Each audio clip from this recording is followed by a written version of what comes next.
As most of you Hello Kitty fans know, it is extremely rare to find Hello Kitty anything in the paper crafting department at Hobby Lobby. I think they have a few of the activity kits with Hello Kitty, but I can't recall personally ever seeing any type of Hello Kitty sticker or Hello Kitty paper.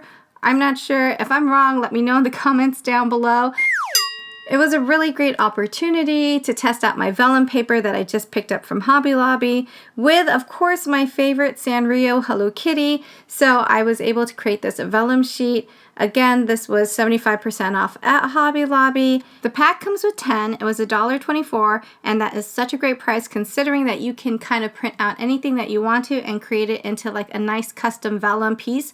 If you love this little Hello Kitty print, I will leave a link in the description box down below as well as towards the end of the video. It's just going to let you know where I get all my free Hello Kitty digitals. So it does offer a few suggestions like use transparency mode, which I did not have. Also, it says select economy, draft, or speed. I also did not have these options on my printer. I basically just have normal or best quality. And it says to avoid smearing, allow the ink to dry after printing.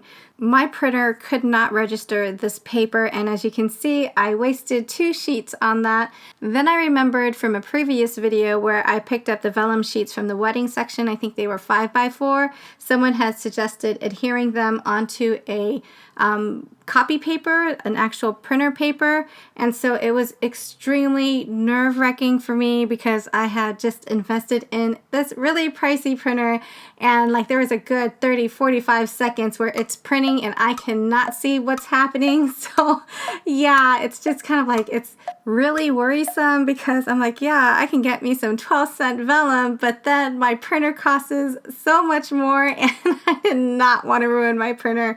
But yes, it came out really nicely and pretty, and we're going to move on to the next one because it's kind of like the same thing except for when I put this in my printer made a really funny, weird noise, and that scared me and worried me. The paper got jammed halfway and it threw the print heads off of alignment. So yes, this is kind of like where you really need to debate whether or not it is worth printing in the first place.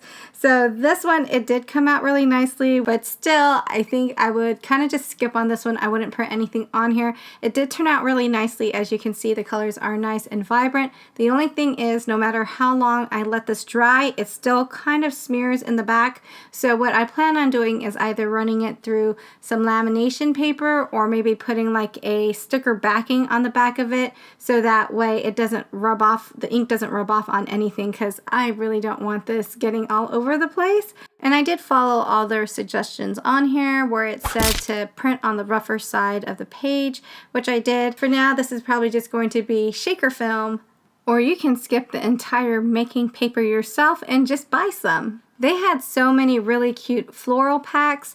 This one has foil on it, and I already know what I want to do with this one. I have a die from AliExpress that's going to look really nice with this background.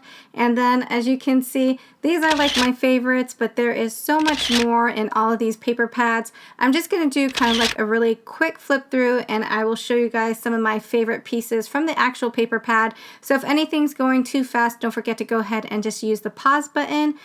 I love that this is actually kind of a mixture of like both patterns as well as florals. And again, this one is the foiled floral collection. You get 20 different designs, 3 of each. It has so many wonderful bright patterns, really pretty colored paper. This one's a little bit different. This is the pink and blue. Again, this is foiled, 20 designs, 3 of each. This is not something that I would normally pick up, but I like the fact that everything kind of matches. Like you can grab any 2 different sheets of paper and it all kind of follows like the same color scheme. And as you can see, I'm just randomly putting any 2 sheets together.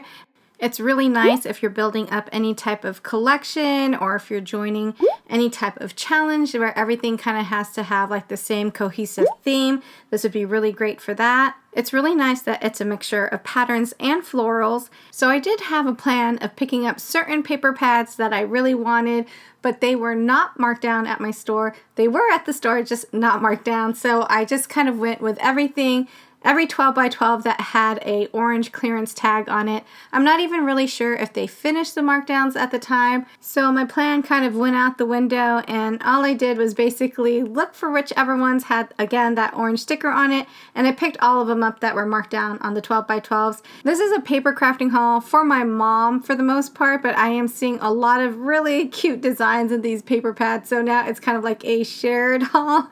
I wanted to pick up all this paper because, you know, I usually share my paper with her, but because I'm organizing my craft room, I kind of want to have all of my 12 by 12s all in one area, so that way I know like how much room I'm actually going to need to have them all nicely organized. I think that's my main issue, is that I keep like organizing and organizing because the collection gets bigger and bigger and bigger. So it's really nice to be able to see how much of like the paper that you have. That way you can pick which way you want to organize it and then leave extra room so that your collection can grow.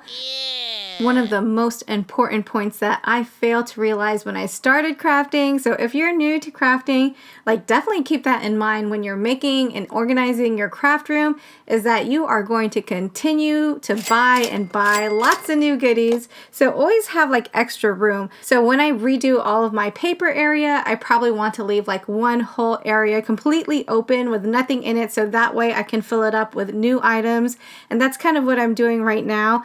With my sequence rhinestones type of mix, I ordered that on my previous video. I did a haul on there, and then I realized I have so much more of it that I need to buy another set of 72. So I did order the Pro Pack, the Michaels Pro Pack this time. And if you're new to my channel and you're completely lost about what I'm talking about, I will leave a link to my last Michaels haul video. This one's really cute. It kind of has like either like baby girl album vibes or maybe like an Alice in Wonderland theme. I love how they have both writing as well as the different types of flowers. So this one's really, really cute.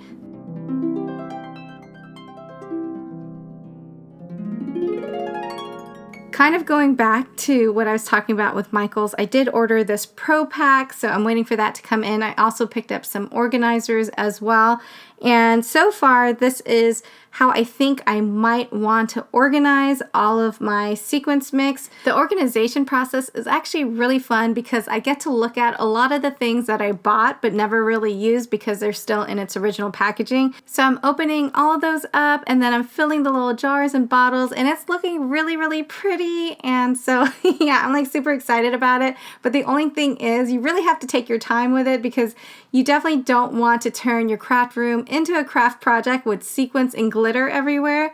I'm trying to be really good and accurate and not spill it anywhere. I do actually use a little piece of parchment paper on the bottom, so just in case I do spill any type of sequins or glitter, I can just roll it up and then put it in the jar. Again, that's going to be a completely different video on organization. So if you guys are feeling the vibe, please don't forget to hit subscribe and the bell. That's going to notify you of all of my new videos. I thank you all so much for watching, and I hope you all have a very wonderful day.